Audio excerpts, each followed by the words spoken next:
दूसरी बार उत्तराखंड का मुख्यमंत्री बनने के बाद पहली दफा पुष्कर सिंह धामी दिल्ली पहुंचे तो उनका स्वागत जोरदार हुआ। उत्तराखंड के लोगों ने धामी के इस्तकबाल में कोई कमी नहीं छोड़ी। धामी भी दिल्ली में आला कमान से मिलने पहुंचे हैं। तमाम वो रणनीतियां बताएंगे आगे की। उपचुनाव को लेकर चर्चा होनी है। इसके अलावा वो विकास से जुड़े मसलों पर भी बात करेंगे। सभी से शिष्टाचार भेंट करने आया हूँ। माननीय प्रधानमंत्री जी से भी चूँकि उनका धन्यवाद भी करना है कि पूरे चुनाव अभियान में उनके नेतृत्व में पूरे उत्तराखंड के अंदर 2/3 बहुमत की सरकार बनी है, प्रचंड बहुमत आया है। पहली बार एक नया इतिहास बना है कि लगातार वहाँ पर होता था कि एक बार एक सरकार बनती है, दूसरी पार्टी की सरकार बनती है। इस बार पहली बार ये मिथक टूटा है, नया इतिहास बना है। सभी से मिलूंगा और उत्तराखंड के विकास के बारे में सभी हमारे माननीय प्रधानमंत्री जी समय सभी का निरीक्षण नहीं, अभी माननीय प्रधानमंत्री जी का समय लिया है।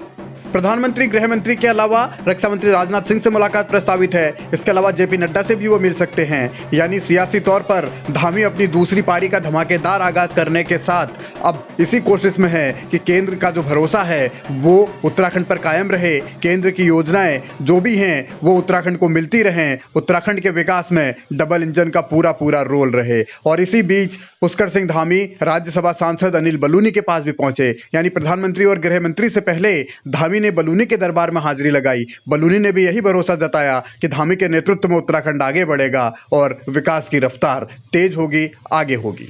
हमने चुनाव से पहले इसकी घोषणा की थी 12 फरवरी 2022 को कि भारतीय जनता पार्टी की नई सरकार के शपथ ग्रहण होते ही हम यूनिफॉर्म सिविल कोड के लिए एक कमेटी बनाएंगे और कमेटी में सभी स्टेक होल्डर्स को रखेंगे, विधि विशेषज्ञों को रखेंगे, समाज में जिन लोगों ने काम किया है और सभी प्रकार के लोगों का एक कमेटी बनाकर उसको जल्दी से जल्दी लागू करेंगे। और हमने पहली जो कैबिनेट बैठक करी है उस बैठक में हमने कैबिनेट नोट अपना पास कर दिया है। जल्दी हम उसमें कमेटी में जो नाम है उन नामों को लेकर चर्चा करके उन नामों को फाइनल कर देंगे। जल्दी से जल्दी कमेटी उस पर काम करेगी, ड्राफ्ट तैयार करेगी और उसको हम लागू करेंगे। धामी अपनी पार्टी का एजेंडा सरकार में रहकर सेट करना चाहते हैं। यूनिफॉर्म सिविल कोड कब आएगा इसके लिए इंतजार करना होगा, लेकिन ये जरूर है कि चुनावी वायदे निभाने के लिए वो हर संभव कोशिश करने की बात कर रहे हैं। सवाल यही कि आगे की राह क्या होगी। प्राथमिकता होगी कि हम जो भी हमारी केंद्र सरकार की जो स्कीम है, जो योजनाएं हैं, उनको जन जन तक पहुंचाएंगे। राज्य सरकार पारदर्शिता के आधार पर भ्रष्टाचार मुक्त शासन देगी और हर प्रकार से ये जनता की सरकार होगी और जन जन की हम सुनवाई करेंगे। जनता के बीच में जाएंगे, जनता के घर तक जाएंगे, उनके अंतिम छोर में खड़े हुए व्यक्ति तक हमारा शासन पहुंचेगा, हमारी सरकार पहुंचेगी।